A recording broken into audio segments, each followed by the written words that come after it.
കാലം മാറിയപ്പോൾ ആധുനിക രീതിയിലേക്ക് ക്ഷേത്ര ദർശന സംവിധാനങ്ങളും അടിമുടി മാറുന്നു. എന്താണ് മാറ്റമെന്ന് നോക്കാം.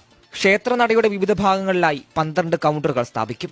ഭക്തർക്ക് തിരക്ക് കൂട്ടാതെ ഇവിടെ നിന്ന് ടോക്കൺ ലഭിക്കും. സ്കാനറിൽ മുഖം കാണിച്ചാൽ ഓരോ ഭക്തനെയും തിരിച്ചറിയുന്ന വിധത്തിൽ ഫോട്ടോ പതിഞ്ഞ ടോക്കണാണ് ലഭിക്കുക. അതിൽ ദർശനത്തിനുള്ള സമയവുമുണ്ട്. ഇപ്പോൾ ക്യൂ നിൽക്കുന്ന സ്ഥലങ്ങളെല്ലാം ഓരോ കമ്പാർട്ട്മെന്റായി തിരിക്കും. ആദ്യത്തെ കമ്പാർട്ട്മെന്റ് 1 മുതൽ 200 വരെയും രണ്ടാമത്തെ കമ്പാർട്ട്മെന്റ് 200 മുതൽ 400 വരെയും അങ്ങനെ ഓരോ കമ്പാർട്ട്മെന്റുകൾ കാണും. ഈ കമ്പാർട്ട്മെന്റിലെ സ്ക്രീനുകളിൽ ടോക്കൺ നമ്പർ പ്രദർശിപ്പിക്കും. അപ്പോൾ ഉള്ളിലേക്ക് പ്രവേശിച്ചാൽ മതി. ക്യൂ നിൽക്കേണ്ട ആവശ്യമില്ല. പുറത്തുപോയി വിശ്രമിക്കുകയും ചെയ്യാം.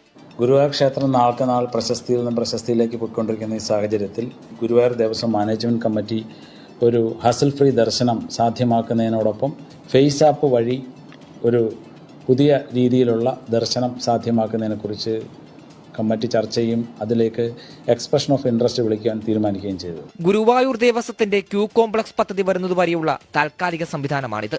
ഭക്തരുടെ ദർശനം എളുപ്പമാക്കാനാണ് ഈ നടപടി. സാഞ്ചോ